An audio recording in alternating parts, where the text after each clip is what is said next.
taste the feeling. For Total Home Pest Control, who are you going to call?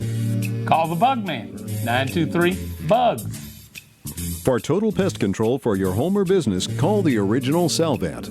Call the Bug Man today, 923-BUGS. Exiles from what you ask? Exiled from the radio. But now, we're on your television. I'm Bill Profita, he's Kevin Gallagher, and they kicked us to the curb.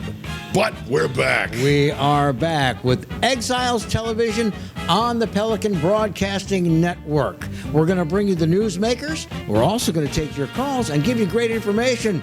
It's going to be the best damn radio show on television. Look for it on your cable system or download the app, PelicanSportsTV.com. It says here that Eric Gaylord is back. Where has he been? Well, I heard he was in the great Northwest hunting for Sasquatch. Stop. Really? Yeah. I've been looking for years. Maybe Sasquatch doesn't exist.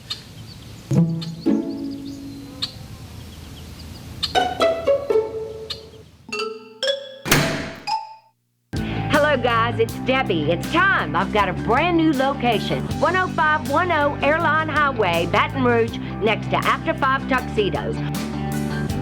We have the perfect spot to get all your wedding and formal wear needs. Come see our one-of-a-kind name brand and get great prices. With 30 years experience, the best customer service anywhere.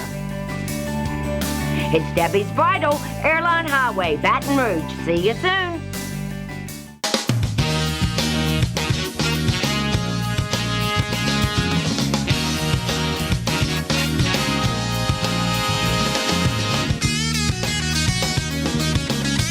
Hello and welcome to hour one of the Wednesday edition of the Clarence Bug Show. Hopefully all is well with you and yours since the last time we had the opportunity to visit with you in your homes and your businesses. We start today's show talking about, obviously, the impact of the COVID-19 pandemic on one of the largest industries in the entire state of Louisiana, tourism.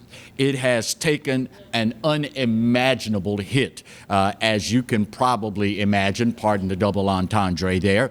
It is something that we reached out to the powers that be, and none better to talk with us about this than Paul Arrigo, the Executive Director of Visit Baton Rouge, President and CEO of Visit Baton Rouge, and he joins us to start today's show. Paul, good morning, and how are you, my friend?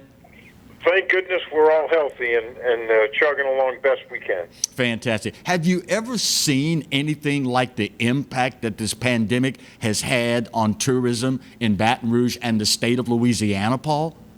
And the world. You know, in the past, a lot of people, and I'm looking at this strictly from a visitation and a hotel and the tourism point, people try to compare it to Katrina, what have you, but Katrina actually had a positive impact on visitation here because a lot of people were staying in hotels. The oil spill was not nearly as devastating as this is.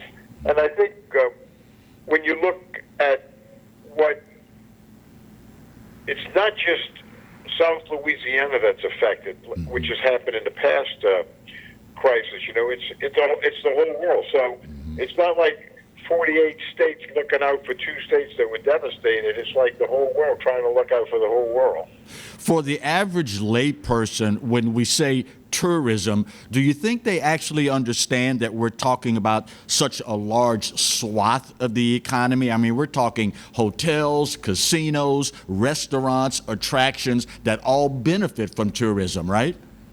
Services, you know, we're $1 billion industry, but employed last year about 13,000 people. And when you look at the impact that it has, and what I've always said about a visitor that stays in Baton Rouge, or even a one-day visitor, you know, they use our roads, but they don't use our schools or our services.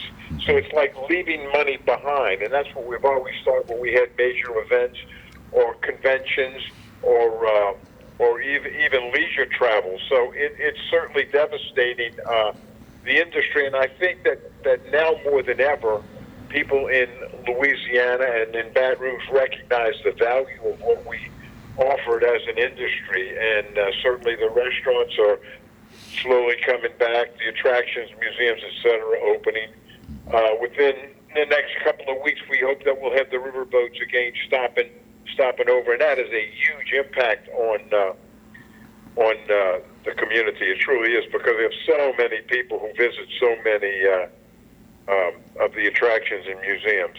Visit Baton Rouge is currently advocating staycations now more than ever. For those who don't know, what exactly is a staycation, and why are they more important than ever now, Paul? Well, I think with the limited travel that we have, certainly the air travel's been limited. We're concentrating not only on a drive-in market, but the staycation. You know, staycation is basically a person that's listening to you or within close proximity that can spend a day or two in Baton Rouge, maybe stay in a hotel, experience one of our great restaurants, one of our great attractions, help the economy, but also the term we used prior to kicking off here today. You know, everyone's talking about a recovery of Baton Rouge, and I'm calling it a rediscovery, because I think as a state capital, so many of us don't realize what we have, and we owe it to ourselves and we owe it to our kids from an educational point of view to see what we have in this great city. You know, the State Museum downtown showcases the entire state, all different sections of the state, the old state capitol, old Governor's Mansion, LSU Museum, LASM, USS Kid, and so many attractions that we have here in the community that I think we need to rediscover. You mentioned LSU just now. No football this fall would be an absolutely devastating blow to our economy, would it not? Oh, wow. You know, we were looking forward to this year, and everybody was pointing to Alabama coming in and Texas. But I think hopefully we'll have a full season. But I tell you, a team to watch coming in as far as bringing in visitors would be South Carolina. So we think we had as much activity this football season as we would have had, as what we had last year. Even though we had the championship run last year, God bless it. Thank God we got to get past the celebration and everything associated with that before this all hit. But we were looking forward to a very good year, not quite as good as 2019 across the board, but we thought 2020 would be a solid year. And of course, not even into the first quarter we get hit with this. You mentioned earlier on international visitors. Obviously, because of the global impact of this pandemic, that will probably be the last segment of our tourism industry to recover. That kind of makes it even more important that we locals step up to the plate and pick up the slack in that interim? I think so, and I'm looking at, you know, every time we've talked, Clarence, I've always mentioned how we all have friends and family who live elsewhere, and it would be great to invite some folks down to Baton Rouge and have a good time with what we're doing. You know, hopefully by the fall we'll have the festivals back on. But I think it's so important that we not only discover and rediscover what we have in the city, but that we share this with folks from out of town. The international market, we don't know when it will come back, and certainly it was pretty strong here with the connection between here and New Orleans with the flights, people coming into New Orleans and then coming up this way to, you know, see what we have up here, and then going on in Natchez, Memphis. You know, the internationals take a long, what they call holiday, and they certainly tied that together, as did the Canadians. We had a good, strong Canadian market, but we don't see that coming back yet. The first thing we're going to see coming back gradually is going to be the corporate traveler, the person who had connected with their clients in so long that they'll be reconnecting with the petrochemical industry and what have you, followed by leisure. And hopefully by this summer we'll have enough activity going on here that the leisure market will be able to pick up. You've been doing this now, Paul, for quite some time, so you have been privy to the ebb and flow that is tourism and the industry thereof. What does your gut tell you? How long a time frame are we talking about before we can exhale and say that our tourism industry has recovered from this pandemic? I think, you know, all of us have been, all the different destination marketing organizations and just about every area in the state has one. Of course, we're Visit Baton Rouge, but you've got Lafayette, Houma, and Lake Charles, and Alexandria, and certainly the different parishes around. So I think there's something like 60 destination marketing organizations, and we're looking at a 5-year plan in conjunction with the State Office of Tourism. And I think the State Office of Tourism is going to be really critical in this, in that we have to continue to promote Louisiana as a destination. We don't know when New Orleans is going to come back full-fledged. We've got to recognize that we have some great attractions and great activities to do throughout the state, and it's going to be, I think, 5 years before we come back to where we are. Recently, there was this big concerted effort, as you well know, because you helped to spearhead that effort in revitalizing downtown Baton Rouge, increasing hotel space so that we would become more attractive to conventions for mid-sized cities. How big a setback are we talking about here with this coronavirus pandemic, Paul? Well, I'll tell you something that really is affecting us with the conventions is the spacing requirement, in that would normally, let's just say, for instance, the Crown Plaza with a 15,000 square foot ballroom, which is the largest in any hotel in Baton Rouge and in many other state hotels throughout the state. So that 15,000 square foot ballroom has just been brought down to maybe 4,000 square feet because of the capacity limitations. So you'll have a lot of smaller conventions requiring a lot more space. That opens up an opportunity for the River Center to put some testing and some other conventions, small conventions in there and utilize the downtown hotels. But it's certainly going to have an impact. Again, we don't know how long the spacing limitations, capacity limitations are going to be, and we understand, and I think all of our elected officials are doing the very best they can with this curveball that we were all thrown. So we understand the need for social distancing, and I think the restaurants certainly understand it. But I think that's going to have a major impact on the size of conferences and conventions that we have coming in. I think another thing is the limited air service and the reluctancy to fly. Right. Is going to shift us much more to, like we said, a drive-in market, a 3-hour drive-in, a 5-hour drive-in. So we're looking at a circle, say, from Houston up around Shreveport, Memphis, maybe Atlanta, back around to the Florida Panhandle as our market, which has always pretty much been our market. But above and beyond that, we did go after some national travelers, and I'm looking at our 2019 numbers, and the five feeder states for visitors to Baton Rouge was Louisiana, Texas, Mississippi, Florida, and Georgia. So that's pretty much in line with what we're going to really promote right now.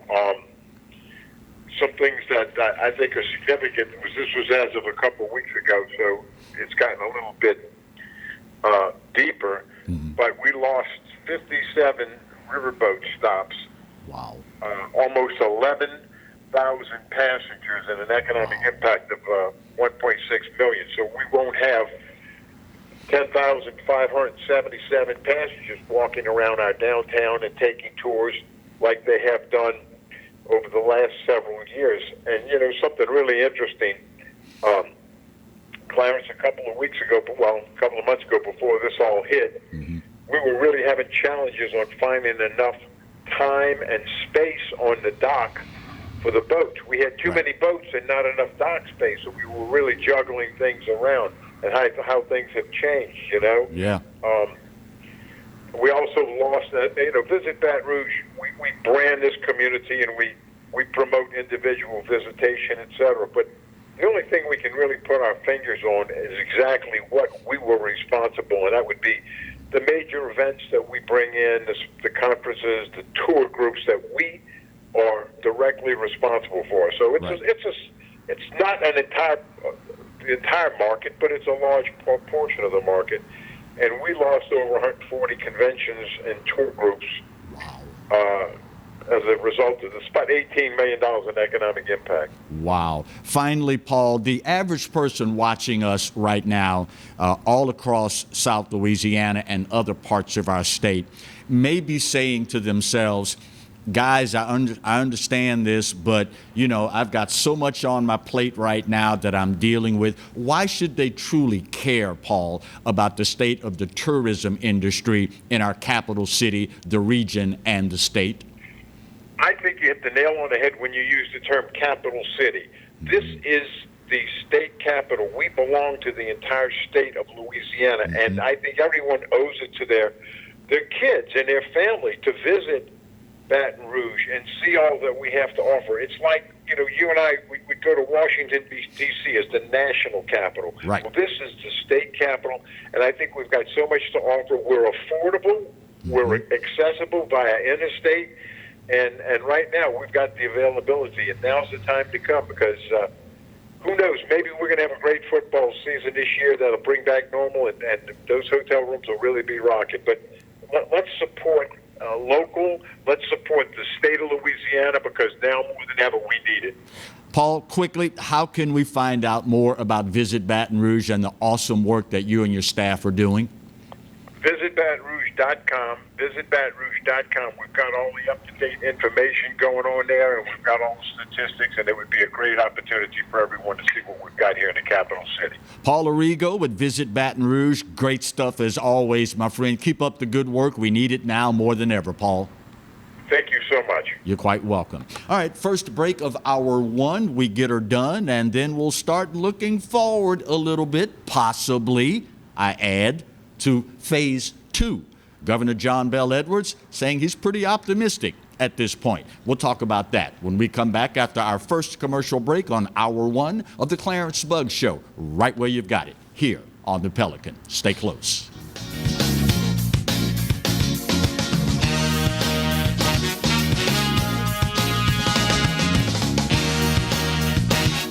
I owed the IRS $10,000. The IRS garnished my wages. They put a lien on my house. I'm self-employed and didn't report all my income. They claim I owe a lot more than I do. The IRS is the most powerful collection agency in the world. They do not give up until you pay. I couldn't sleep. We were being audited. I called Tax Solutions Now, and a great big weight was lifted off my shoulders. I called Tax Solutions Now, and they got the IRS off my back. Tax Solutions Now had my wage garnishment lifted in 48 hours. Tax Solutions Now can get you help. Our agents know the rules, can stop the pain, and get you the best deal. Tax Solutions Now saved my business. I qualified for the Fresh Start program. I paid less than I owed. We connect you with a team of former IRS agents and tax professionals who get the IRS off your back. Time is running out. Call Tax Solutions now. Call 800-778-4345. 800-778-4345. From appetizers, pasta dishes, and entrees, La Contea takes pride in preparing all the Italian cuisine we know you love. Enjoy live music every Thursday through Saturday from 6 to 9, happy hour weekdays from 3 to 6, and brunch on Sundays from 11 to 2, as well as dinner portion-sized lunch specials for under $10. Visit our website to view our menu and book a party or meeting in our large banquet room. Once you try La Contea, your Italian dining will change forever. Hi, I'm Bobby Yarborough with Manda Fine Meats. Here at Manda, we know what the folks of South Louisiana love. They love great flavored smoked sausage, delicious deli meats, and specialty items like boudin and andouille sausage. Manda Fine Meats has been providing these products since 1947. We produce them right here in Baton Rouge, so you know you're always getting the freshest product at your local grocery store. Manda Fine Meats. Taste the fresh local flavor in everything we make. Make it Manda every time. Bellello's Furniture and Appliances, your dependable independent. Depend on us for service, for selection, for price. Get huge Whirlpool savings. Shop now and save on Whirlpool appliances throughout the store. Plus, experience our price match guarantee and ask about special financing. You can depend on the know-how of people who live appliances every day. Bellello's Furniture and Appliances, your dependable independent with nationwide buying power.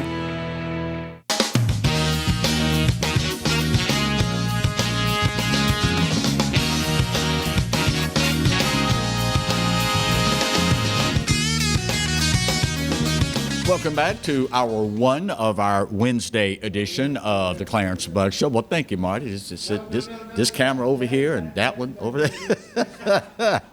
Live TV. You got to love it. You got to love it. Don't forget, as you saw in the commercials earlier in the show, tomorrow, the Exiles, Bill Profita, Kevin Gallagher will be right here in the chair. Yours truly will hopefully see you back after the weekend on next Monday. And, of course, PelicanSportsTV.com and the Pelican Broadcasting app. That way, you don't ever have to worry about being in front of the telly. You can always just pull us up, take us with you on any of your mobile devices. Governor John Bel Edwards, in the midst of all of this, as we got into phase one of the reopening on May 15th, is starting to look ahead down the road now. And the governor says he is optimistic that we will make it to phase two of the White House's guidelines for reopening, the tentative date of June 5th. Quote, "Well, I'm optimistic, but I know we have to look at the data. If the people of Louisiana will continue to social distance, wear their masks, engage in good hygiene, then there's no reason why we can't continue to see improvements in our cases, even as we open up more businesses and houses of worship to more people and so forth." The governor went on to say that officials will make the decision by looking, obviously, at the COVID-like symptoms being reported to emergency rooms across the state, the number of COVID-19 cases, testing, and hospitalizations. Quote, "The timeline that we've set forth is to get the data over the next 2 weeks." Some of the highlights that will determine, according to the White House, whether or not we are able to progress to phase two of the reopening is that, one, all vulnerable individuals should continue to stay home. And obviously, I would hope that by now all of us know who the, quote, vulnerable individuals are. Employers should still encourage working from home, telework, another of those new phrases and words that we've all become acclimated to. Schools and organized youth activities can resume. As a matter of fact, later today in the show, Eddie Bonine, the executive director of the Louisiana High School Athletic Association, will join us to talk about sports and the summer rules and what they are anticipating down the road. Additionally, bars may open with diminished standing room occupancy. Large venues can operate under moderate physical distancing protocols, and visits to senior care facilities should remain prohibited. All of these are things that will determine exactly when we can progress to phase two of the reopening. One of the things that Governor John Bel Edwards and a lot of the rest of Louisiana and the nation, I would imagine for that matter, are still concerned about are the nursing home restrictions. Governor John Bel Edwards saying, quote, "When we can relax those restrictions, I'm not sure. I don't believe that the federal government, through the Centers for Disease Control and Prevention, has recommended that we relax those rules just yet. And there's still a lot of COVID-19 out there." This comes, by the way, as the Louisiana Department of Health, LDH, has started listing the number of cases and deaths at each nursing home in Louisiana. As of Monday this week, 987 deaths have been reported, and those deaths come from 126 nursing homes out of the 278 that have been reporting here in the state. It is a little disheartening when you think about the fact that all of these deaths in the nursing homes came from somewhere, meaning COVID-19 was not in the nursing home. So conventional wisdom says someone with COVID went to visit someone there, a patient, resident, contracted it from that person, and then the spreading process started throughout the nursing homes. Obviously, as a vulnerable population, that's why it's so very important that, and listen, I get it. I would give anything that I have, anything that I could get to be able to visit either of my now deceased parents. Those of you that are so fortunate as to still have parents and grandparents living, I know especially in times like these, you want to see them. You want to touch them. You want to hug them. I get it, because again, there is nothing that I wouldn't give at this point to be able to hug my deceased mom just one more time. But at the end of the day, it is incumbent upon the rest of us to ensure the safety of those that we love the most. Unfortunately, that bus has already left the terminal. So all we can do from this point on is to do our very level best to be sure that that very vulnerable part of our population is no longer adversely impacted by this COVID-19 pandemic. At the end of the day, personal responsibility is the rule. It is something that now more than ever bears drastic fruit. And, you know, if it's just you or I coming down ill with something, that's one thing. But when you're talking about individuals that for most of us mean the world, some of us means more than anything we could ever imagine, it's more important than ever that we look out for those vulnerable individuals. And of course, all of this, particularly phase 2 of this 3-stage reopening process, all of this is going to be dependent upon how we conduct ourselves in phase 1. Listen, y'all, whether or not you believe the threat is as serious as it is, whether or not you don't believe it, I will leave that to you to decide.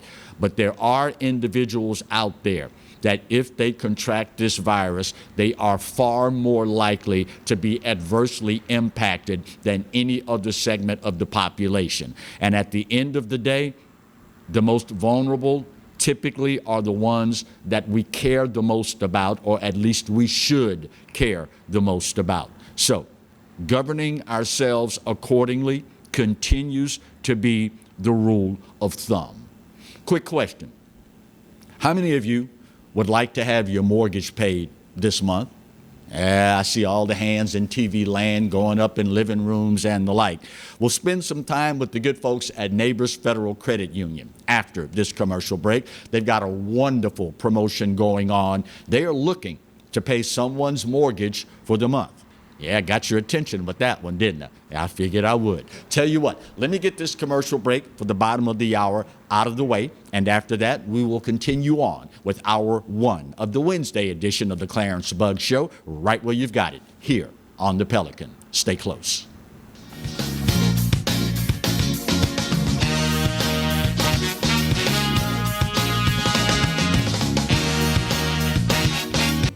Hi, I am Dr. Farrell Rouge Jr., and I am a general dentist at Rouge Family Dentistry.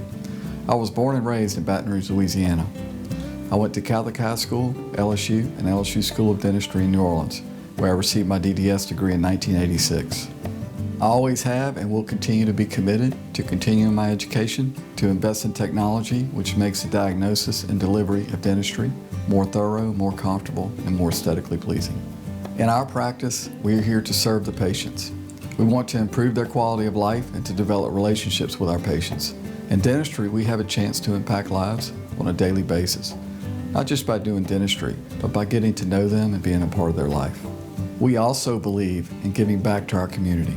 So every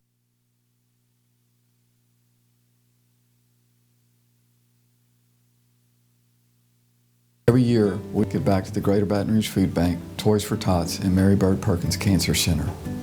Please stop by and visit our office. We would love to take care of you and your family.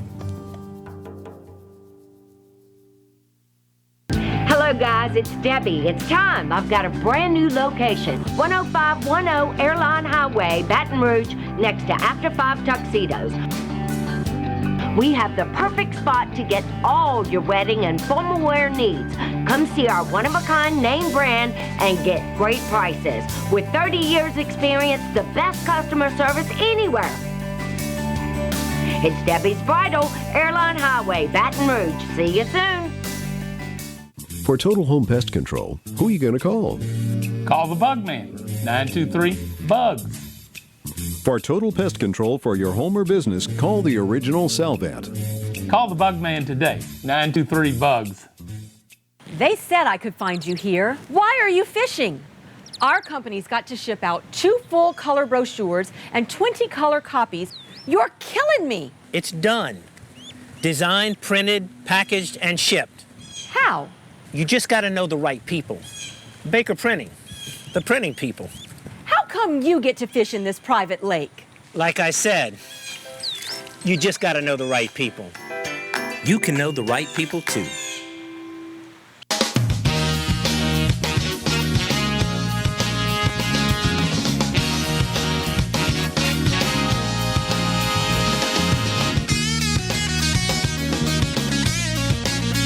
Welcome back to hour one of the Wednesday edition of the Clarence Bug Show. If you were with us before we headed to the last commercial break, I probably got your attention asking how many of you out there would like to have someone pay your mortgage for this month.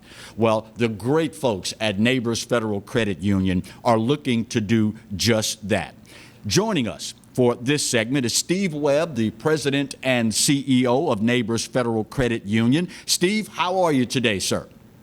Man, doing outstanding, Clarence. Thanks for having us on this morning. You're quite welcome. So what was the impetus for the May We Pay Your Mortgage contest?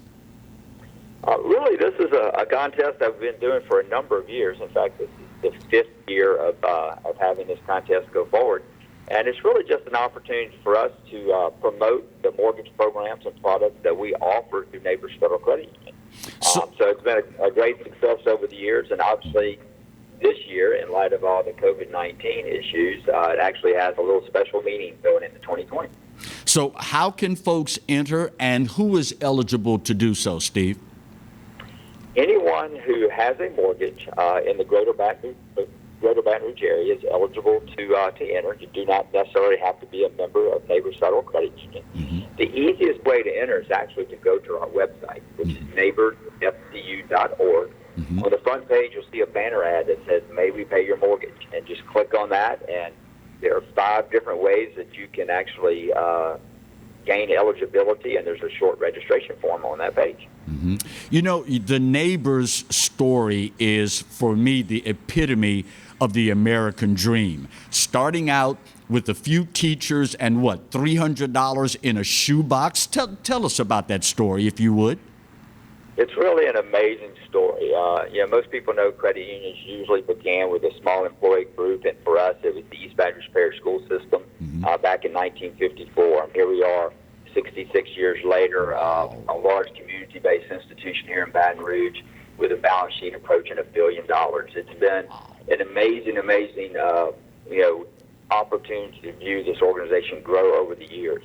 One of the really good things that we do focus here on Neighbors, though, we do still maintain a very close relationship and keep education in the forefront of what we do. We have a number of programs with various high schools in our area where we provide funding for those schools, education, just for the general public as it comes to financial matters. I mean, a lot of folks right now are realizing the importance of having a solid financial plan, so we make sure that those resources are available not only to our members, but to anyone who actually goes to our website. Those services are available for free, even if you don't do business with us. So it's been exciting to see. Fortunately, I've been here for more of those years than I care to recount at this point in time. But it's really been an amazing success story, and it's a success story not just for Neighbors. It's a success story for Baton Rouge in general and the surrounding areas.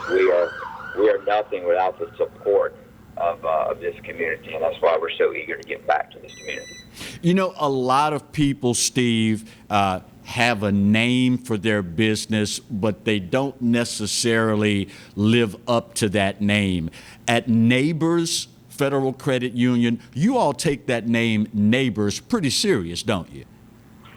It's interesting to go back and reflect on that name change, Clarence. That happened back in 2004, so 16 years ago. Right. And really, when we heard that name, it's like, that embodies who we are as a family here at this organization.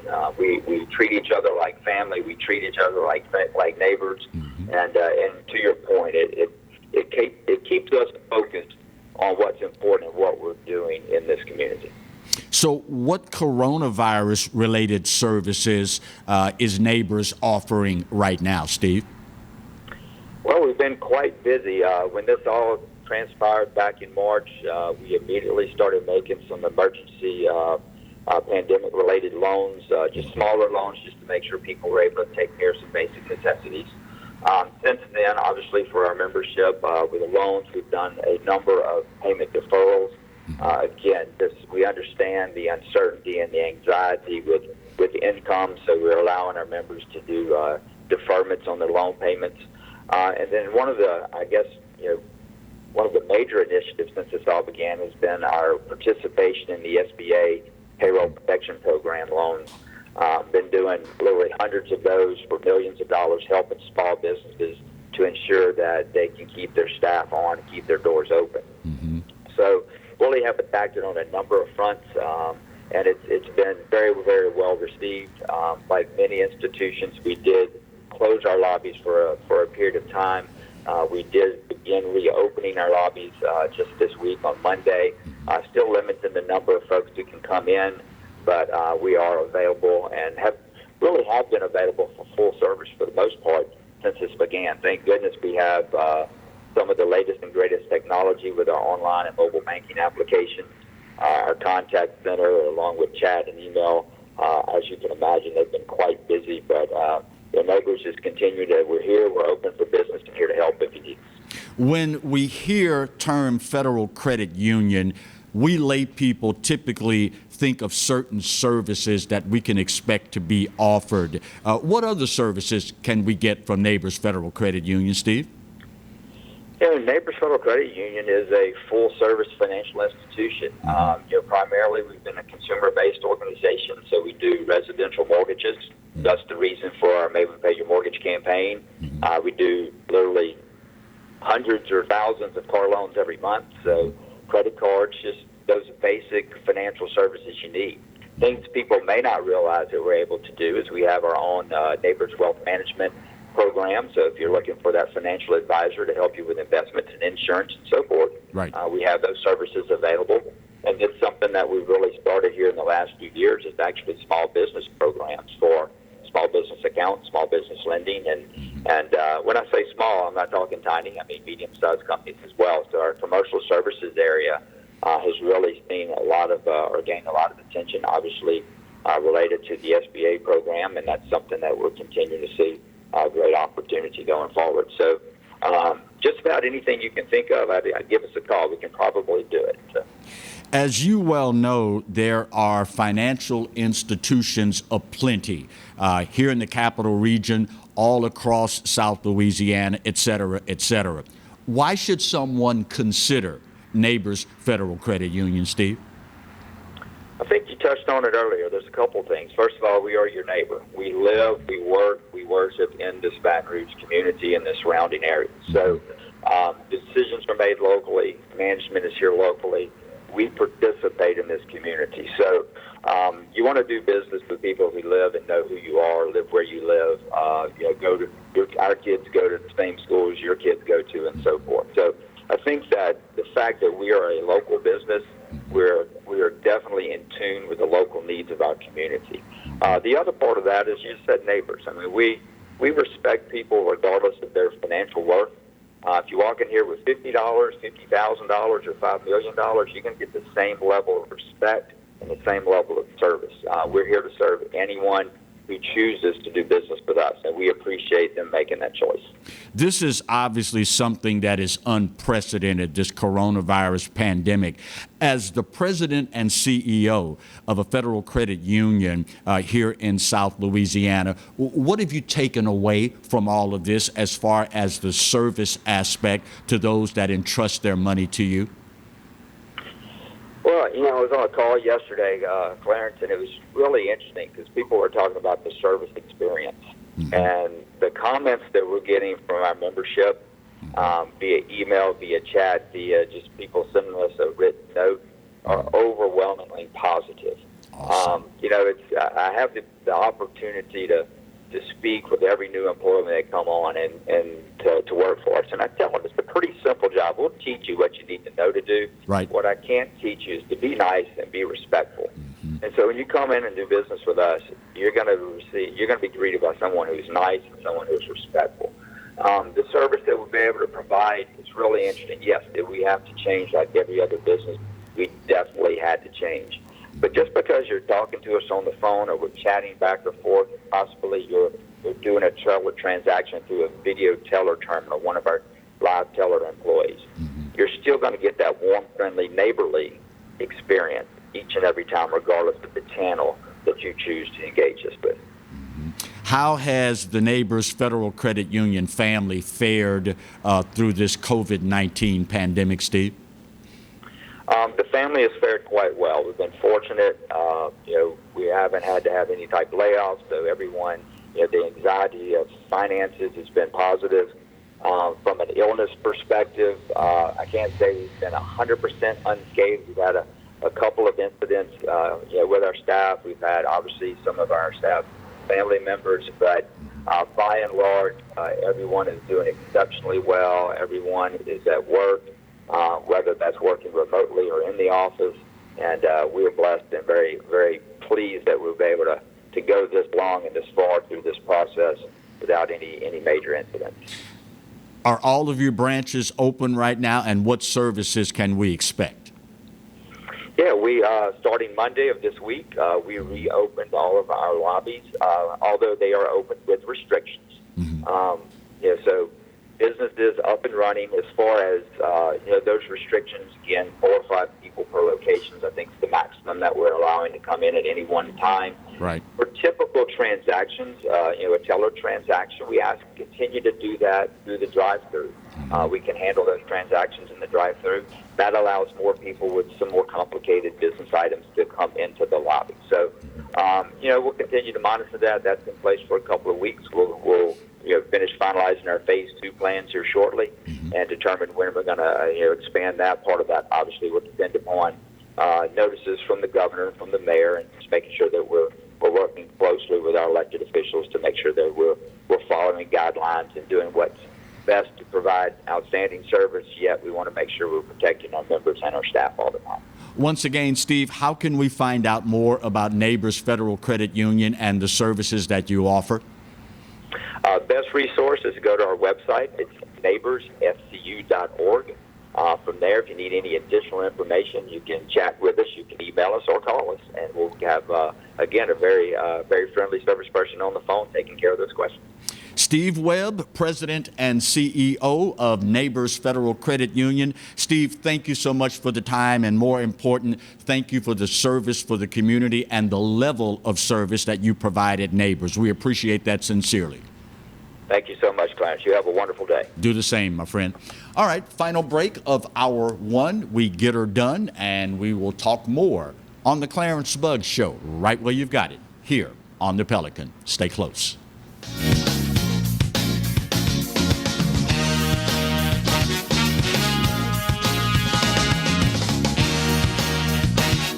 Hi, I'm Bobby Yarborough with Manda Fine Meats. Here at Manda, we know what the folks of South Louisiana love. They love great flavored smoked sausage, delicious deli meats, and specialty items like boudin and andouille sausage. Manda Fine Meats has been providing these products since 1947. We produce them right here in Baton Rouge, so you know you're always getting the freshest product at your local grocery store. Manda Fine Meats. Taste the fresh local flavor in everything we make. Make it Manda every time.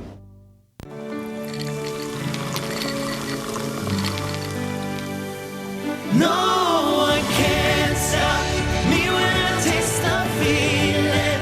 Nothing could ever bring me down. Nothing could ever bring me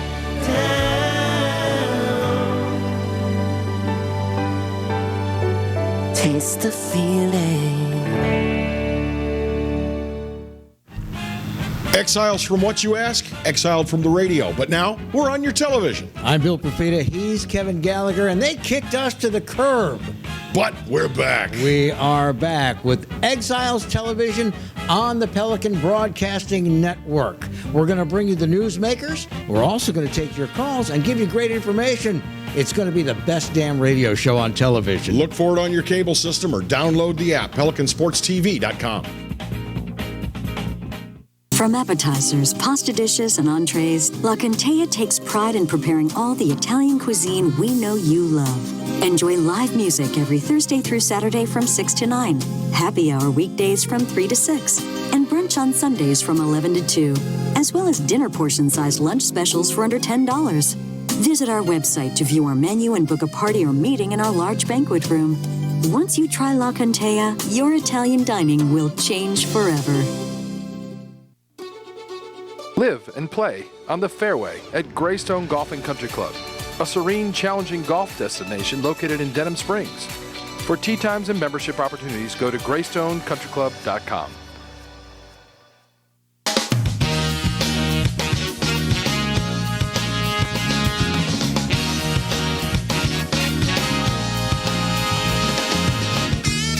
Welcome back to hour one of the Wednesday edition of the Clarence Bug Show. Hopefully by now all of the members of the extended former radio family for the Clarence Bug Show, you've helped to spread the word to all of our friends that we have reconstituted the band. That's right, the band is back. Monday and Wednesday, yours truly in the chair from 10 a.m. until 12 noon, and there's a replay each of those nights from 10 p.m. until midnight. So all you have to remember is 10 to 12, mornings and evenings, Monday and Wednesday. And, of course, the rest of the band joins us as well. The Exiles, as you have probably seen in the commercial. Kevin Gallagher, Bill Profita in the chair, same place, same time, Tuesdays and Thursdays. So 4 days, and we're working on that fifth day. We'll get there. 4 days a week right now, you have the opportunity to talk to and with Louisiana guys talking about Louisiana things with Louisiana people. And nothing gets better than that. Oh, my goodness. Speaking of nothing better than, have you heard? Talk about a little return to normalcy. Baton Rouge folks and in the capital region, write the date down. May 26th, 2020. Monumental day, if you're like me.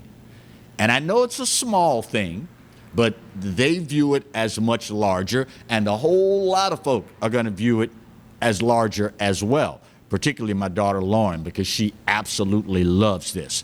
May 26th, 2020, Krispy Kreme's original location reopens. Hollywood and Plank in Baton Rouge. Oh my God, there are few things on the planet that can compare to a dozen hot Krispy Kreme donuts. Unless, of course, it's 2 dozen hot Krispy Kreme donuts or 3 dozen. You're starting to get you get the pattern here. May 26th, they will reopen. The renovated store was scheduled to reopen in the winter of 2019. But of course, earlier in 2020, when we had the coronavirus pandemic to hit, that led to them having to push the day back and push the day back. But it is now set firmly, May 26th. For folks in Baton Rouge, it's going to be one happy day.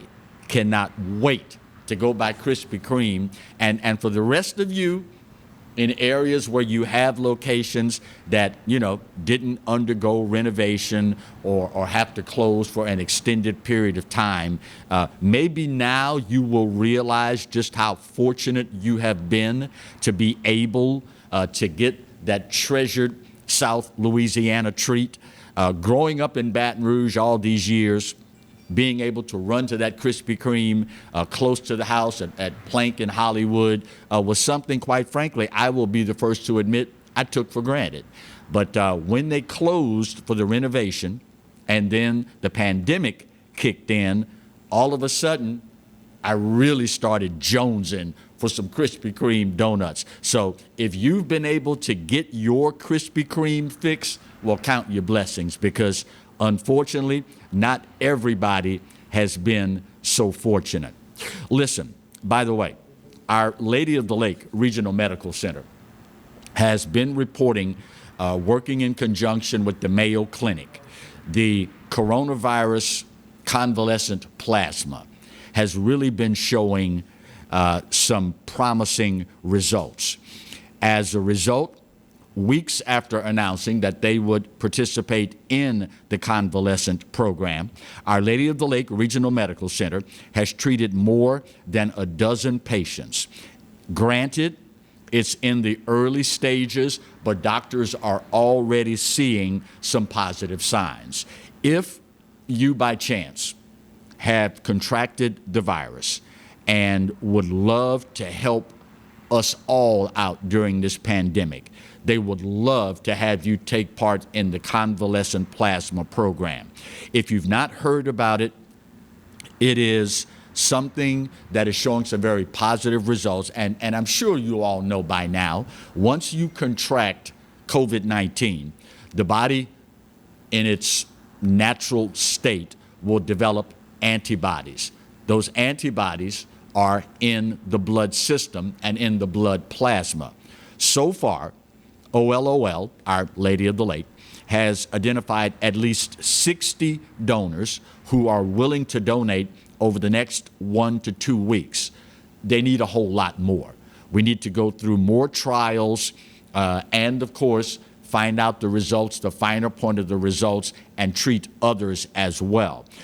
Original FDA guidelines say that a patient recovering from COVID-19 has to be 28 days free of symptoms in order to donate convalescent plasma. Those guidelines, by the way, since they were initially put out there, have been relaxed, almost cut in half, as a matter of fact. Now, you only have to be free of symptoms for 2 weeks, 14 days. So that obviously has opened the door for a lot more individuals to be able to donate convalescent plasma. It is a very simple way that you can give back to the community. It's a very simple way that you can help a whole lot of people. I mean, understanding that, this is uncharted territory. Every little thing that we can do to help someone else gets magnified exponentially. Now, information for you donors, those of you watching right now that had contracted COVID-19, have since gotten over this and are just chomping at the bit to do your part to help out. It can only be donated by someone who is otherwise eligible to donate blood, meaning if you fit the normal criteria to donate blood, you've had COVID-19, you've been free of symptoms for 14 days, you are the ideal person to donate. You must present ID and will be required to bring proof of a positive COVID-19 test result. You can't just show up and say, yeah, I had the symptoms according to what, I saw on TV and read on the internet, but I'm over it now. I hadn't had them for 2 weeks. You've got to have positive proof that you, in fact, had a positive COVID-19 test. All donors are also asked to eat well and adequately hydrate both before and after the donation of convalescent plasma. It is something that is showing some very, very promising results. And at this point, all the help we can get is help that will spur us to get past this thing that much faster. Speaking of things to get past this faster, got to share this with you. Driving in this morning, understanding, and I've had to put this in my mind ever since the beginning of the phase 1 reopening, understanding there are going to be more of us on the highways. Guys, girls, we are driving like absolute maniacs. I know I'm the big NASCAR fan for a lot of people. I get that. But guys, girls, traffic and driving habits are just absolutely insane right now. It's already a fact. we all know that a lot of drivers, particularly here in South Louisiana, we drive as though two things have happened. One, we never took driver's ed, and two, as though the roads belong to no one but us. Driving in today, getting ready to do the show, you see it more than ever now. And I understand you've been cooped up. You've been looking at those car keys for weeks now. You haven't been able, to go where you want to go, do what you need to do. I get it. But at the end of the day, there would be nothing more tragic than surviving the COVID-19 pandemic only to end up losing your life, or even worse, taking someone else's life in an automobile accident. Those of us that took driver's ed, those of us that understand common courtesy, we know full well there's a reason. That little lever on the left side of the steering column, the one that if you click it up, a certain light on the front and rear of the car will flash. If you click it all the way down, a certain light on the other side, front and rear of the car, will flash. It's only common courtesy, and quite frankly, it's the law that you signal your intentions. Listen, I will let you in.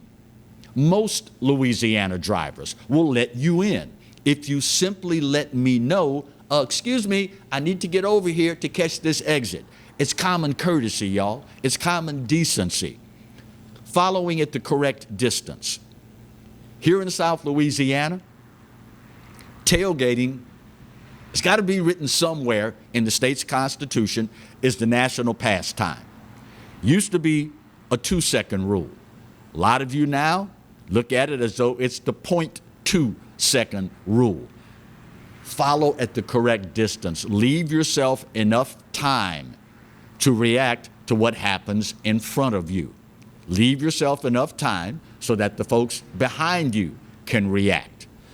Obeying the speed limit. There's a reason that we have the speed limit.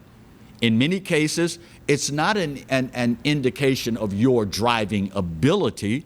It is there because of road conditions and traffic volume. These are things that are firmly within our control. And at the end of the day, guys and girls, quite frankly, we in Louisiana have a habit of not taking care of our own.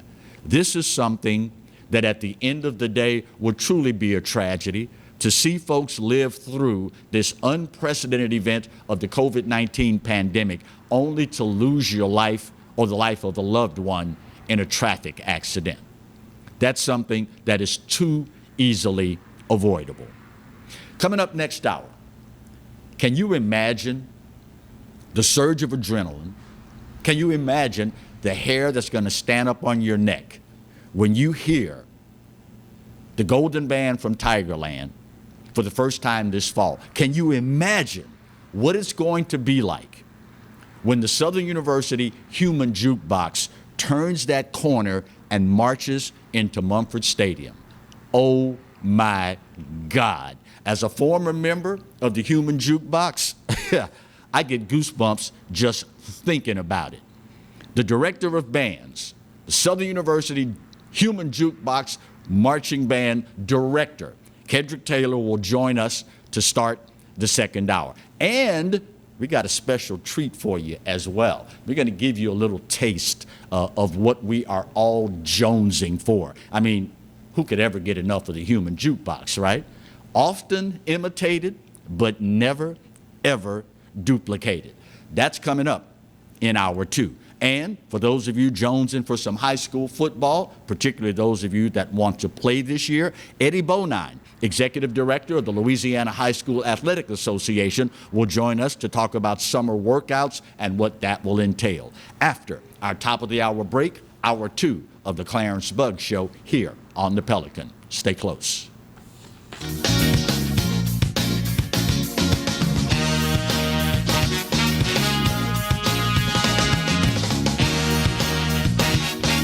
Hello guys, it's Debbie. It's time. I've got a brand new location. 10510 Airline Highway, Baton Rouge, next to After 5 Tuxedos.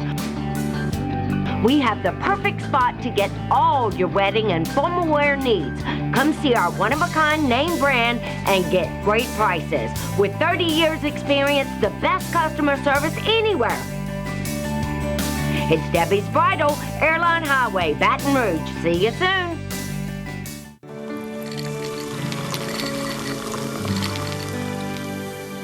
No one can stop me when I taste the feeling. Nothing could ever bring me down. Nothing could ever bring me down.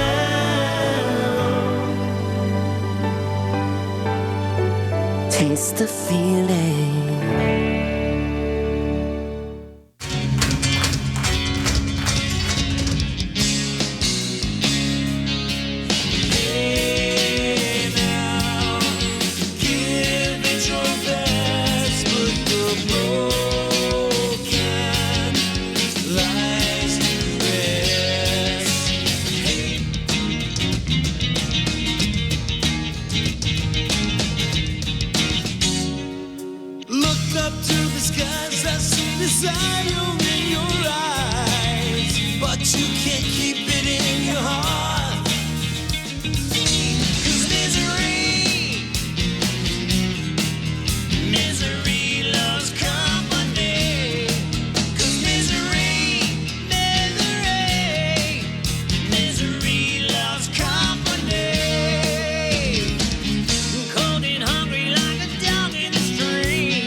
For total home pest control, who are you going to call? Call the Bug Man, 923-BUGS. For total pest control for your home or business, call the original Salvat. Call the Bug Man today, 923-BUGS.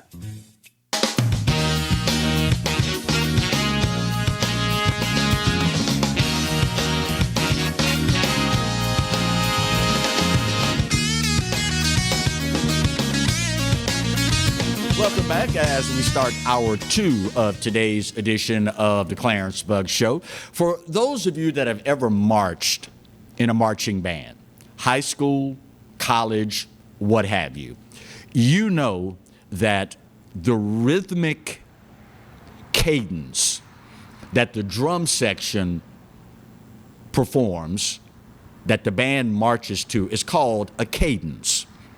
Each cadence typically has a name. For example, the Human Jukebox, internationally acclaimed, often imitated but never duplicated Southern University marching band, has, I remember from my days in the band, Midnight, Police Beat, and of course there's the famous Funk Train. I'm going to be the first to tell y'all, when I hear Midnight or Police Beat, for the first time this year, I'm gonna lose my mind. I'm just being honest with y'all. I am gonna lose my mind. So if you're sitting somewhere near me in Mumford Stadium, the first time I hear it, please don't y'all take out your cell phones and put me on social media. TV host loses his mind when he hears drum cadence. Joining me to start hour 2 is Kendrick Taylor, the Southern University Director of Bands for the Human Jukebox. Mr. Taylor, how are you today, sir? I'm doing great. I can't complain. I'm truly blessed. I can't complain. Fantastic. Recently, in the Rose Bowl parade, the Human Jukebox voted the most seismic band, meaning you all registered on a seismic scale more than any others. What did that mean to you to hear that, Kedrick? I mean, it was breathtaking just to be there. Mm-hmm. You know, it's been 40 years since we've last been a part of the Rose Parade, and then to be able to come back, you know, years later and make the impact that we were able to make on that town, I mean, it meant a lot. The students did a great job. They were very excited. They were very happy, and you know, they were, you know, it was like one of those things where you couldn't describe it if you tried. Right. You had to be there to witness it. Uh-huh. And just being in the atmosphere, you know, it changed a lot of the students' mindset on, you know, how they approached things going forward. Mm-hmm. So, you know, for us, man, you know, to be able to be away for some months, it's like, you know, they still talking about it. You know, people still saying how, you know, Southern University Band was able to represent on a grand scale the way they did. It was like, we never could imagine it. Right. And, you know, a lot of times seeing that happen around town here in Jaguar Land, you know, we get accustomed to the band, and we don't realize how much of an impact that band has on so many people across the nation. So, you know, to be on an international stage, you know, it was very breathtaking. You know, as a former member of the Human Jukebox and someone that loves SWAC football, I look forward to band camp every year because I know that's signaling we're getting closer. We're getting closer. What impact has the coronavirus and this pandemic, what kind of impact do you anticipate it having on band camp this year? Well, I know for sure it's going to, you know, make us look at things a little different in the way we approach them. But we are definitely planning for it. You know, we having meetings and things of that nature. Things are changing daily. Mm-hmm. So, you know, you never know what is going to be a month from now, you know. Right. But, you know, right now we are planning to start camp in August. Mm-hmm. And, you know, we've already been auditioning students. We've been meeting with the incoming freshmen. Mm-hmm. We met with our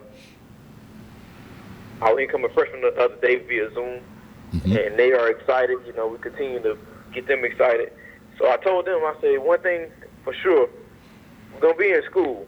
Mm-hmm. So if we're in school and we're on campus, there will be a band. You know, whether they say, you know, the Human Jukebox would not be able to perform at the football games, I said we still would have a season.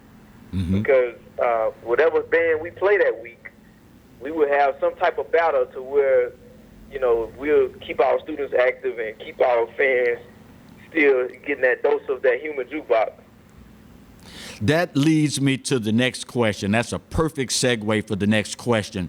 What about your peers? Have you been able to ascertain how the Sonic Boom of the South is faring, how the Ocean of Soul is faring? How are they dealing with this pandemic? It's funny you asked that. We actually have we've been meeting via Zoom as well to see what's the best way to approach the season. Right. So, you know, we can be proactive and let our administration know that, you know, we are putting plans in action so that we can make sure that we are on everything that we need to be on for to make sure that the students are safe. Mm-hmm. So we're coming up with ideas now to make sure that we make the best use of every situation. Mm-hmm. You know, but they all are putting their heads together.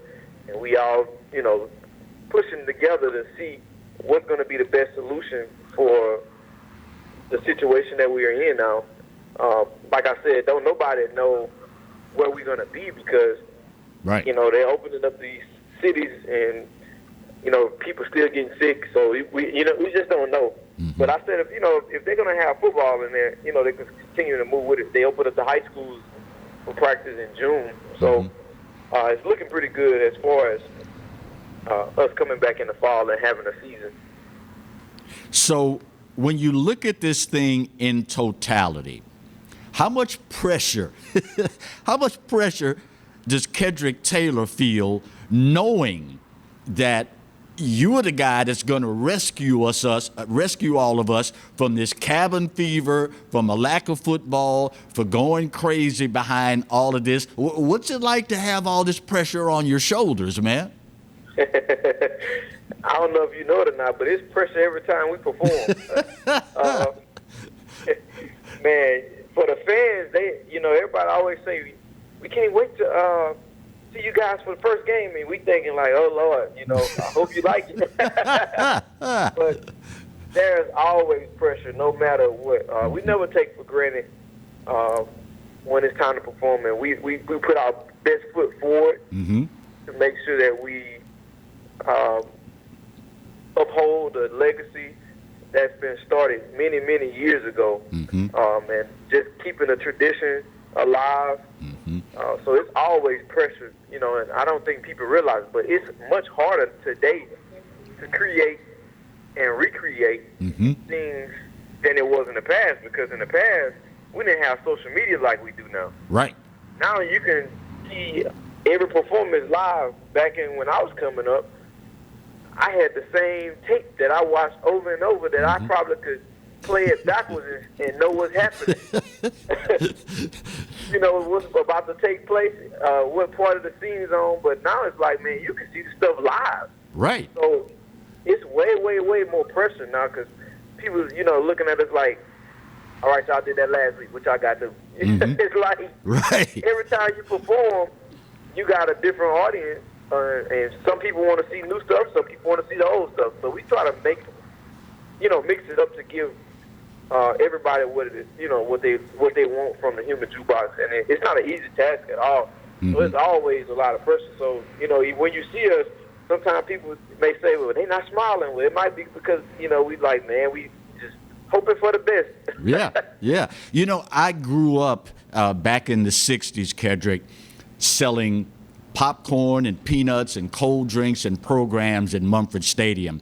And that's what set the hook in me, watching the band perform. And I said to myself, one day I'm going to be a part of this organization. And that's what led me to walk on to become a member of the Human Jukebox.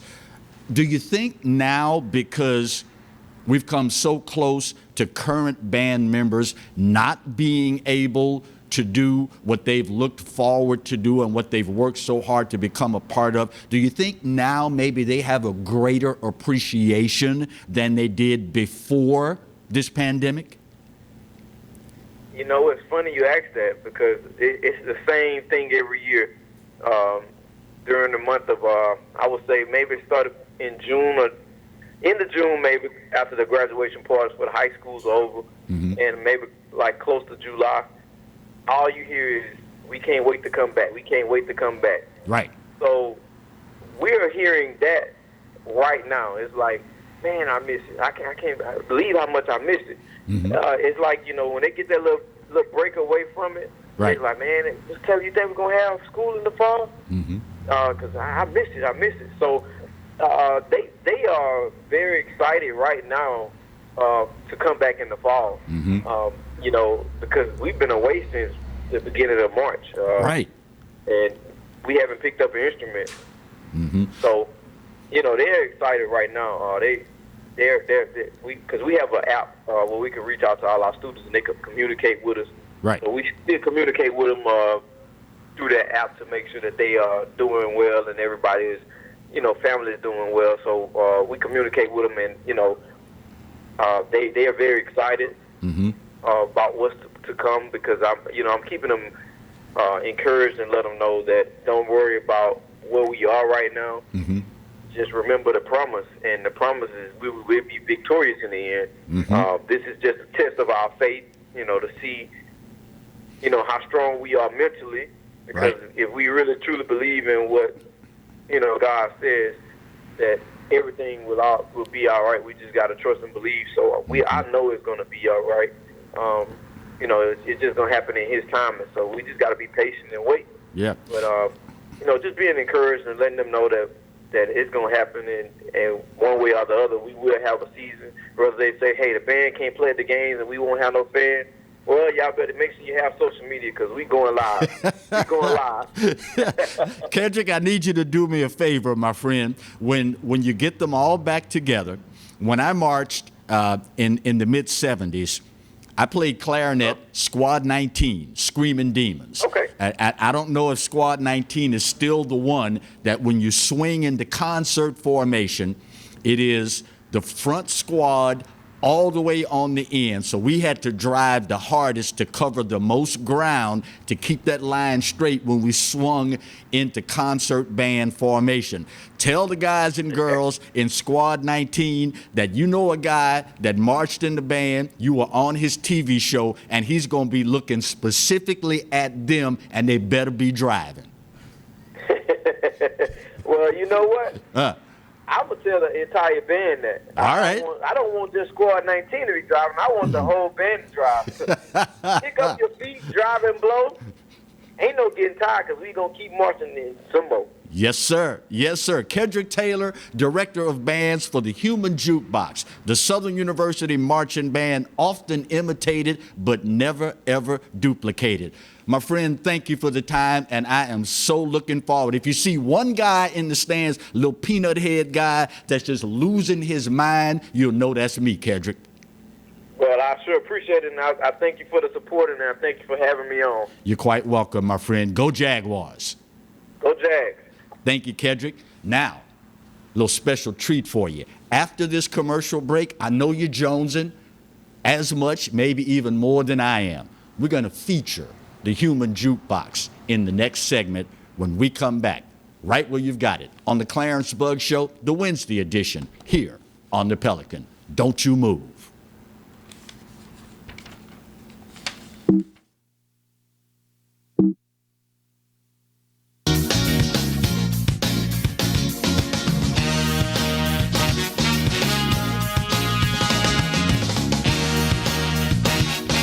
Sometimes life is wonderful, and sometimes it's not. Cherish the good, but always be prepared for life's challenges. At Private Healthcare, we provide the peace of mind you deserve. With Private Healthcare, you'll get the coverage you want and healthcare you need. If your employer doesn't supply healthcare coverage and you don't qualify for Medicare or Medicaid, you need to give us a call right now. Private healthcare is private health insurance for ages 65 and under with medical, dental, vision, and even prescription coverage. When life comes at you unexpectedly, you need to be ready, and health insurance is your financial safety net. Health insurance has never been so easy and affordable. If you're looking for health coverage at the best price and your annual household income is $35,000 or more, call the number on the screen now and speak with a live healthcare consultant. Don't wait. Get the coverage you need now. Eric Gaylord is back, but where has he been? Wait, the word was that he was training to be a sumo wrestler.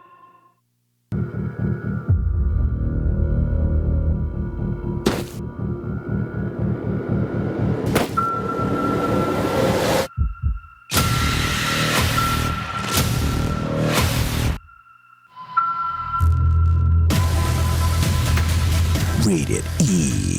That's right, the Clarence Bugg Show is back, along with the Exiles, Bill Profita and Kevin Gallagher. We've put the band back together, South Louisiana's talk team, and it's only on the Pelican. 10 a.m. till 12 noon, right here on the Pelican. From appetizers, pasta dishes, and entrees, La Contea takes pride in preparing all the Italian cuisine we know you love. Enjoy live music every Thursday through Saturday from 6 to 9, happy hour weekdays from 3 to 6, and brunch on Sundays from 11 to 2, as well as dinner portion-sized lunch specials for under $10.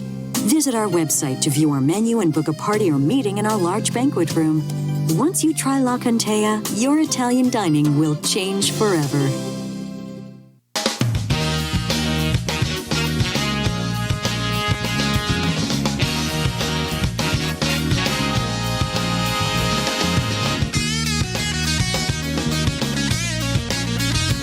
Welcome back to the Wednesday edition of the Clarence Bugg Show. You know, it's funny. The crew here, Jonathan Poche, Alan Traylor, Marty Campbell, during the last segment, they were all trying to figure out, what did Clarence play in the band? And I think Jonathan said probably saxophone. Marty said, I think it's trumpet. Alan nailed it. He said clarinet. I'm thinking, well, Alan must have played an instrument because he knows about the embouchure. For those of you that don't know, the embouchure is the shape of your mouth, your lips, your teeth, that determines what instrument you will play. Some are better suited for brass, some are better suited for woodwinds, clarinets, saxophones, so on and so forth. Come to find out, Alan Traylor said clarinet, not because of my embouchure, but because he just figured clarinet Clarence. But you're right. You are right. It is something that hopefully we will never, ever take for granted again. The possibility that we will not be able to see the human jukebox this fall, the possibility that we couldn't see the Golden Band from Tigerland this fall, never crossed our minds in our entire lives. But all of a sudden now, because of something you can't see, smell, or touch, it's become a possibility. Personally, as much as I love football, if nothing else, just let the band get in Mumford Stadium and we come in and enjoy a concert. That'd be good enough for me, just saying. But for the time being, to give you a little treat, get away from COVID-19, phase 1, all this other stuff, here's a treat for you. Often imitated, but never, ever duplicated. Enjoy, just for you, the Southern University Marching Band. Alan, take it away.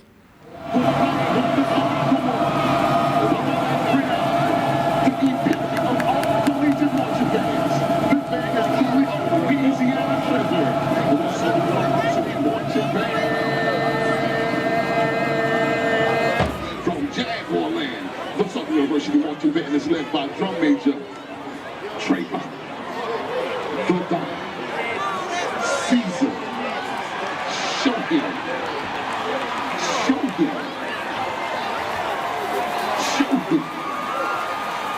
some love.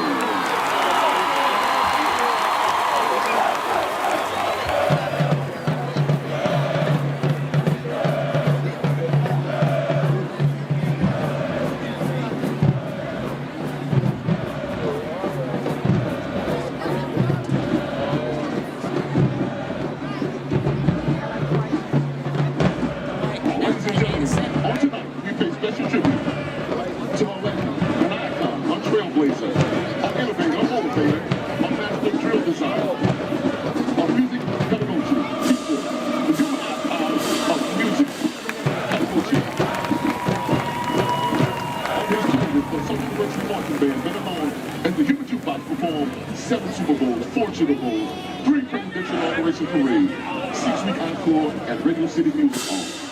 The Rose Bowl parade, Mike Jack Jr.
human jukebox will now jam to before I let you.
You know you're the best when you got the S on your chest. Often imitated, but never, ever duplicated. The Human Jukebox, the Southern University Jaguar Marching Band. I did not find out until some 30 years removed from my marching days that Dr. Isaac Greggs wanted me to be the drum major the year after I left Southern. It's a good thing that I didn't know that, because I would be sitting on the set like this. My head would be so big, I couldn't hold it up straight. I couldn't hold it up straight had I been blessed to be the drum major for the Human Jukebox. Oh my God. Just a little taste to get you through between now and football season. Little something that hopefully we will never, ever take for granted again. This fall, when it all is behind us, make it a point. Get out, appreciate it, and support that great organization the way you should. When we come back after our bottom of the hour commercial break, we'll talk a little more about sports, high schools in particular. Eddie Bonine, the executive director of the Louisiana High School Athletic Association, will join us here on the Clarence Bugg Show. Bottom of the hour break, we get her done, and we'll talk more right here on the Pelican. Stay close.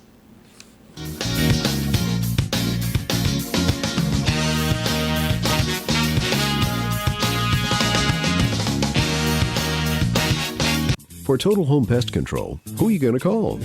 Call the Bug Man, 923-BUGS. For total pest control for your home or business, call the original Salvat. Call the Bug Man today, 923-BUGS.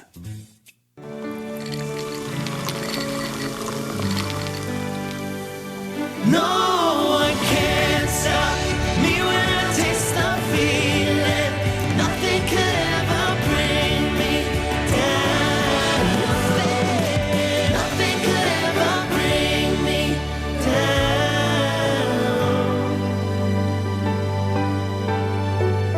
taste the feeling.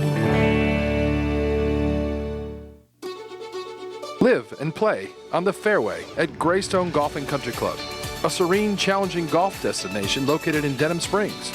For tee times and membership opportunities, go to GreystonecountryClub.com. Belello's Furniture and Appliances, your dependable independent. Depend on us for service, for selection, for price. Get huge Whirlpool savings. Shop now and save on Whirlpool appliances throughout the store. Plus, experience our price match guarantee and ask about special financing. You can depend on the know-how of people who live appliances every day. Belello's Furniture and Appliances, your dependable independent with nationwide buying power. Exiles from what you ask, exiled from the radio. But now we're on your television. I'm Bill Profita, he's Kevin Gallagher, and they kicked us to the curb.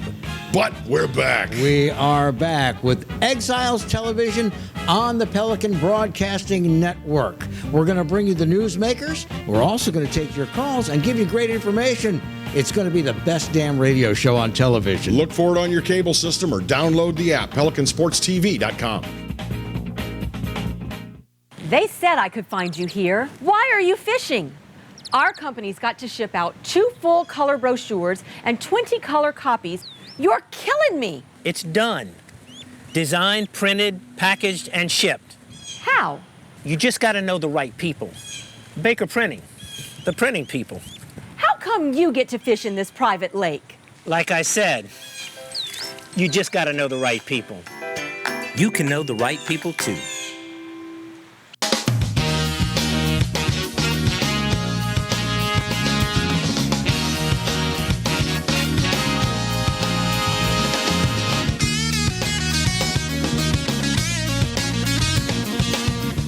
Welcome back to hour 2 of the Wednesday edition of the Clarence Bug Show.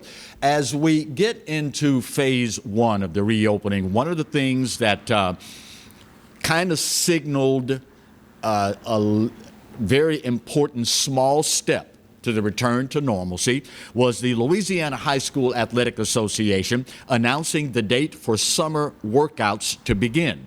Joining us to talk about this is the executive director of the LHSAA, Mr. Eddie Bonine. Mr. Bonine, good morning, sir, and how are you today?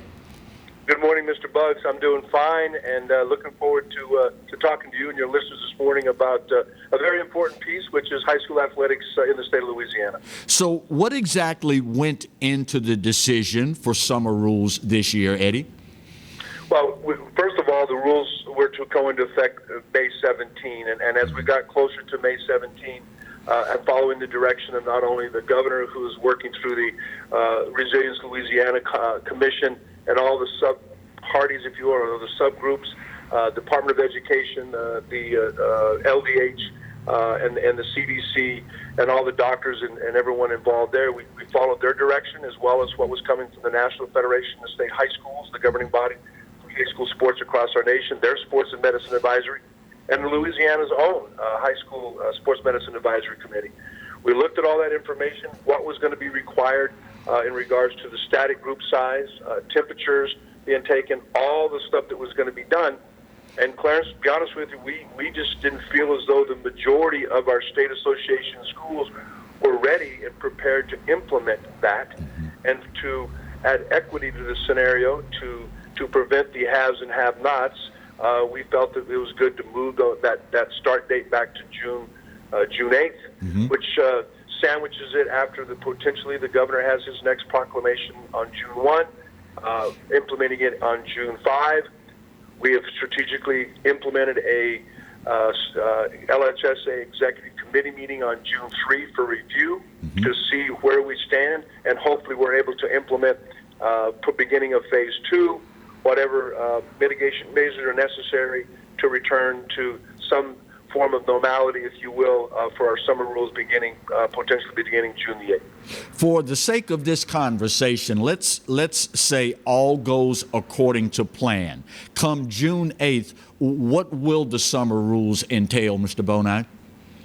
Well, for the LHSAA, Clarence, we don't have a lot of governance over the summertime other than you can't have full contact football and limitations are limited in regards to what we have authority over, which is fine. It's always been that way, and I'm okay with that, as is my staff and the executive committee.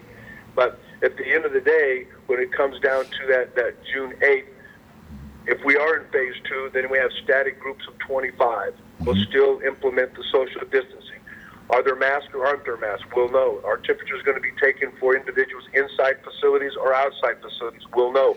All the stuff that we have direction from, including now what we're receiving from the National Federation on how to reopen, which is their Sports Medicine Advisory Committee encompasses over 300 team physicians and nationally certified athletic trainers nationwide, coupled with the group that we have here, which is doctors and athletic trainers and others here in our Sports Medicine Advisory, telling us what we got to do, what we need to do. Because the recommendations, which there are recommendations coming from our own local government agencies, are recommendations, minimum standard for lack of better words, I guess. And we'll take a look at that with all of our medical experts as well and decide what we're going to do and how we're going to do it. But all of us, including myself and you and others, are anxious to try to get back out and start doing some stuff with the teenagers, our young men and young women, and the coaches that are trained to work with them to prepare them for our fall season.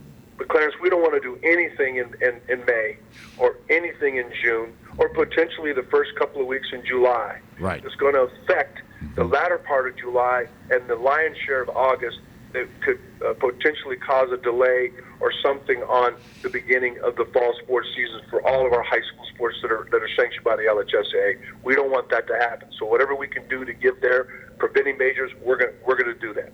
You've mentioned so far in our conversations, Eddie, the national organization.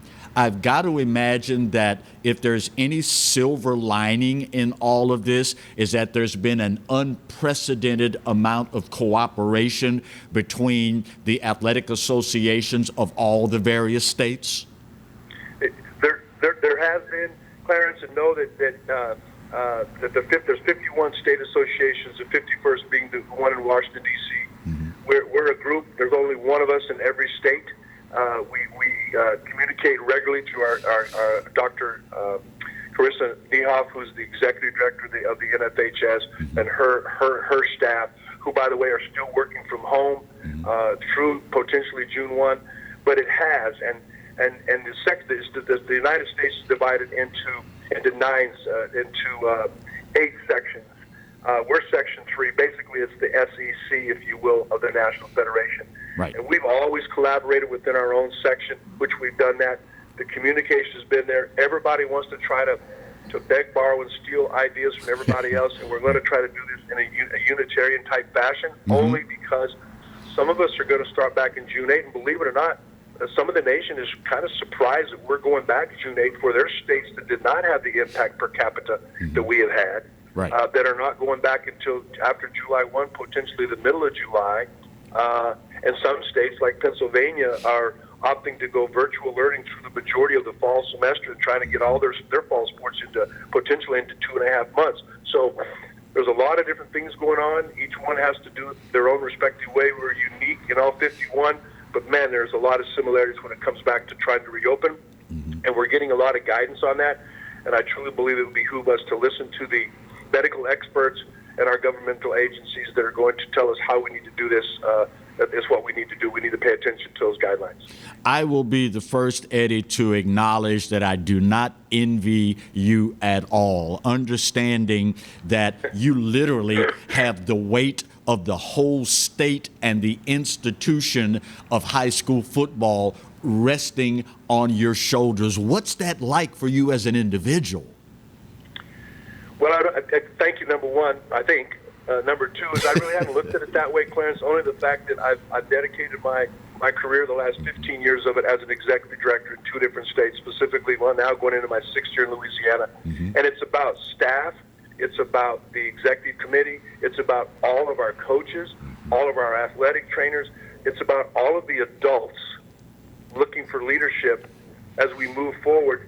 May not always agree, but the fact that they would respect what we're trying to do, nod their head and say, okay, I think maybe this or I think maybe that, but we need to do it for the sake of our student athletes. Right. And I think that when it comes down to it, we have a large number of professionals in our field that are coaches, that are football, volleyball, all of our track and field, our cross-country people, any and all sports that we have that kick off, so to speak, in the fall and in the winter and eventually into the spring, because I truly believe that we're going to be dealing with this not only in the fall sports to get this thing rolling, we're going to feel it all year long in all of our sports, and I have a great staff, and we're preparing for that right now, and support from our executive committee. So the weight of the world, so to speak, on athletics, you got the athletic director, you got Woody at LSU, and all the other athletic directors, and the presidents of the universities across not only the state of Louisiana, and their administrative, and all of their trustees.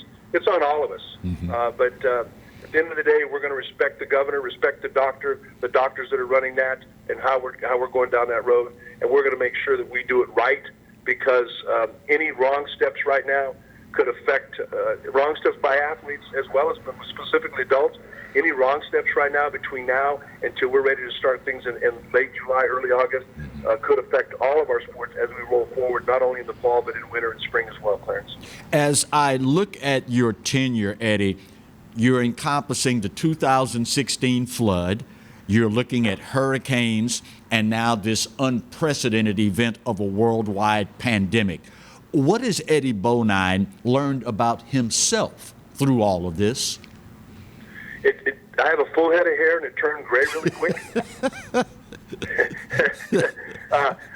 It's what I signed on to do, Clarence. It's just one of those things that you don't expect that stuff, right. But you rely on your training, you rely on your staff, you rely on the support that you get from your governing trustees, in this case my executive committee. You rely on all of those individuals, but you really rely on the individuals, the athletic trainers, and the coaches that are out on the, lack of better words, on the front lines with the athletes, which is what it's all about. As long as we keep our focus on the athletes and not get involved in any of the politics surrounding that, I think that we did it through the flood. It's proven in Louisiana, and it's a great title, Resilient Louisiana.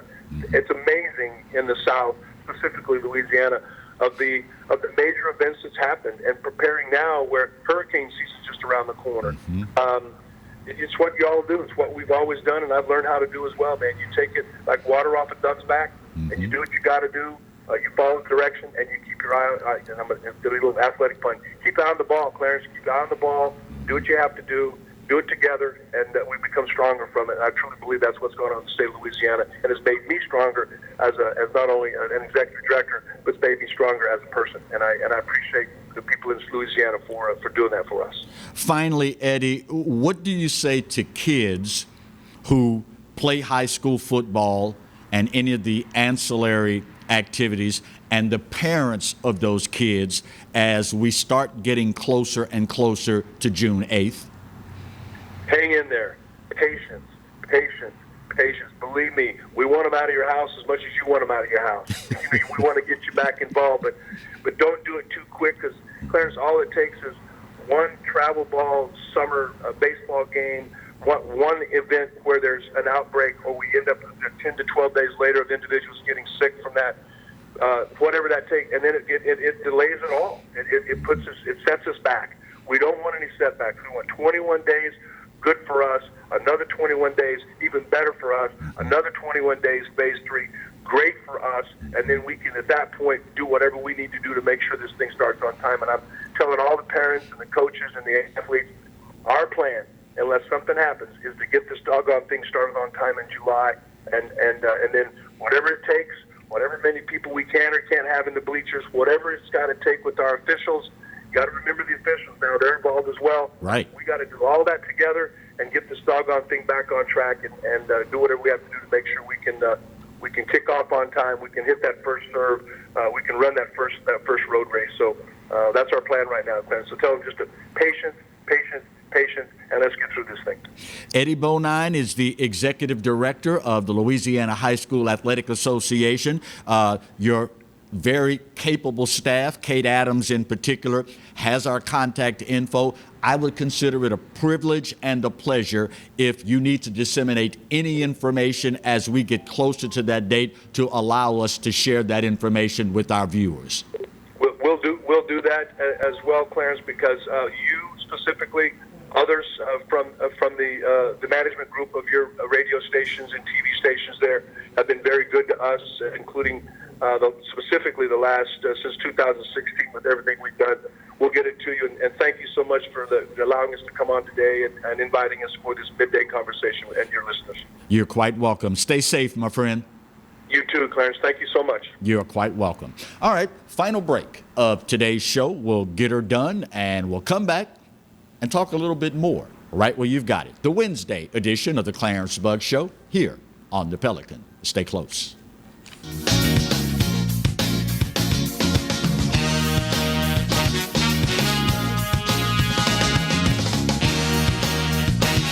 From appetizers, pasta dishes, and entrees, La Contea takes pride in preparing all the Italian cuisine we know you love. Enjoy live music every Thursday through Saturday from 6 to 9, happy hour weekdays from 3 to 6, and brunch on Sundays from 11 to 2, as well as dinner portion-sized lunch specials for under $10. Visit our website to view our menu and book a party or meeting in our large banquet room. Once you try La Contea, your Italian dining will change forever. Live and play on the fairway at Greystone Golf and Country Club, a serene, challenging golf destination located in Denham Springs. For tee times and membership opportunities, go to GreysstoneCountryClub.com. Hello, guys. It's Debbie. It's time. I've got a brand new location. 10510 Airline Highway, Baton Rouge, next to After 5 Tuxedos. We have the perfect spot to get all your wedding and formal wear needs. Come see our one-of-a-kind name brand and get great prices. With 30 years experience, the best customer service anywhere. It's Debbie's Bridal, Airline Highway, Baton Rouge. See you soon. That's right, the Clarence Bug Show is back, along with the Exiles, Bill Profita and Kevin Gallagher. We've put the band back together, South Louisiana's talk team, and it's only on the Pelican. 10 a.m. till 12 noon, right here on the Pelican. Hello. Hola. Ni hao. Experience what the Baton Rouge International School can offer your children. Now welcoming displaced students for short and long-term stability. Hi, I'm Bobby Yarborough with Manda Fine Meats. Here at Manda, we know what the folks of South Louisiana love. They love great flavored smoked sausage, delicious deli meats, and specialty items like boudin and andouille sausage. Manda Fine Meats has been providing these products since 1947. We produce them right here in Baton Rouge, so you know you're always getting the freshest product at your local grocery store. Manda Fine Meats. Taste the fresh local flavor in everything we make. Make it Manda every time.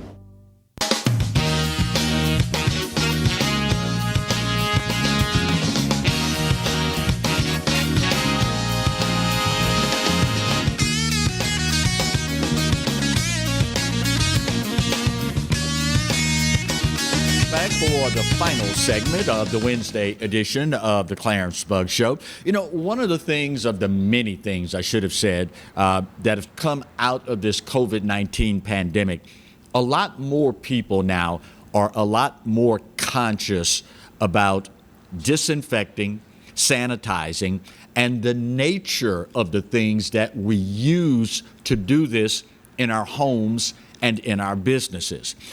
A lot more people now have become more cognizant of the chemicals that are involved, and a lot of us now are leaning more towards natural chemicals in our homes. I mean, quite frankly, at the end of the day, our kids are exposed to it, our loved ones exposed to it, our pets are exposed to it. And I found out recently about a company that has a marvelous line of products, all natural products to clean and disinfect, sanitize, if you will, your homes and businesses.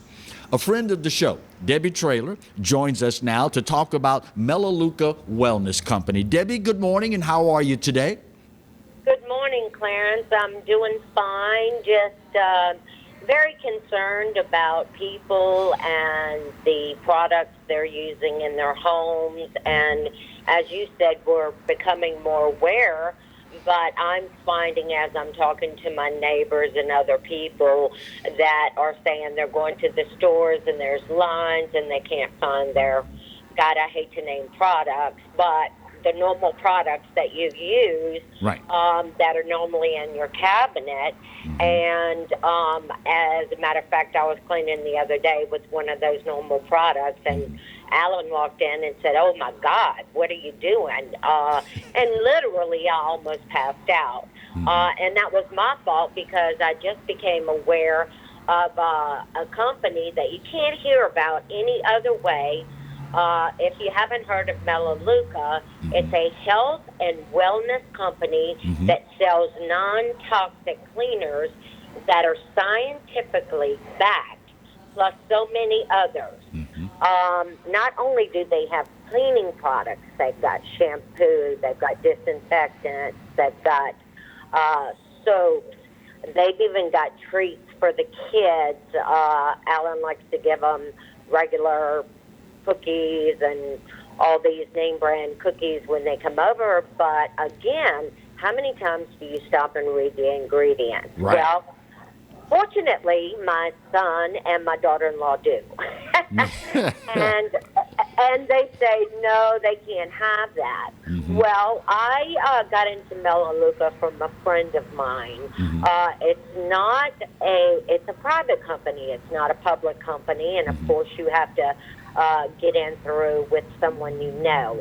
We also have Zooms available with the distancing that you do now. Right. But I am so excited about this product, and it costs less than $1 a month.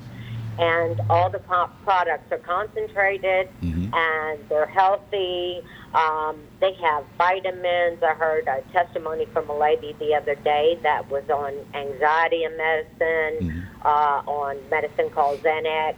And after taking some of the supplements that they had from this company, she is drug-free as far as that goes, and is now on this wellness program, feels great. Met with the president. She, is just a wonderful, wonderful person. And instead of me telling her about the product, she was going to tell me about the product. So I'm concerned about some of these people that can't get out and shop. And when they do get shoppers to go out and shop for them, first of all, you have to wait in line. Second of all, they don't have anything on the shelves. You can order this product from home and just be a personal shopper. Right. And you can order all of these products, shampoo, conditioners, cleaning products. I can't name them all because there are just so many. I mean, they've got popcorns and treats and bathroom cleaners and just on and on and on.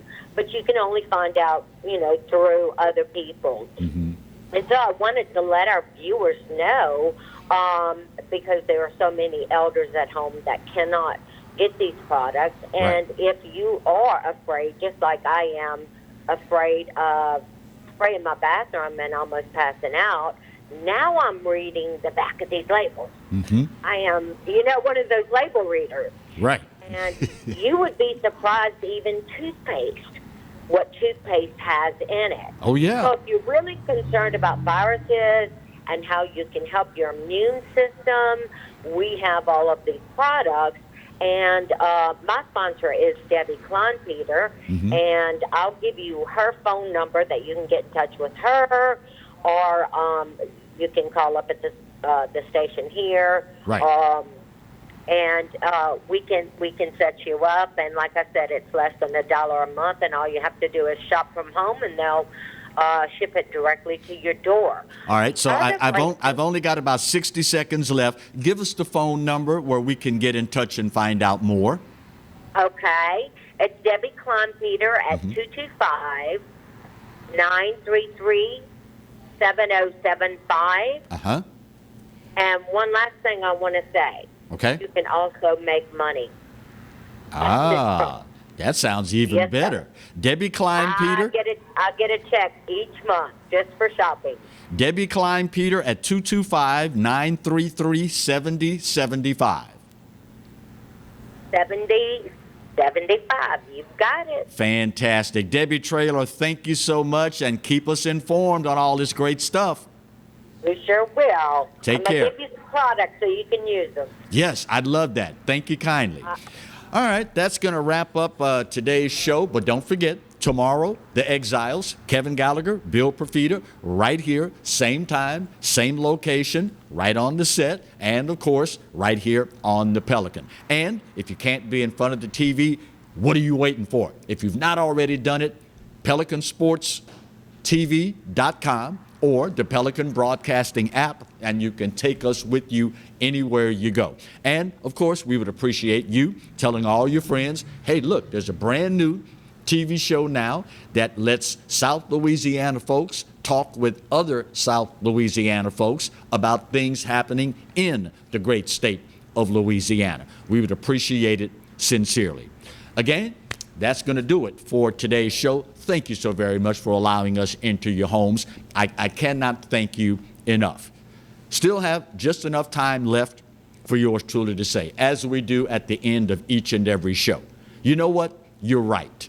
America, we're not perfect, but doggone it, from my money, it's the best there is. And God knows there is no place else on his green earth that I'd rather be. Speaking of the good Lord, you got the memo. You read the email. You realize by now that he loves you. And I hope you know that I do too. Either way, there ain't a doggone thing you can do about either one. Take care of yourselves. Let's take care of each other, and we'll do it again. God bless.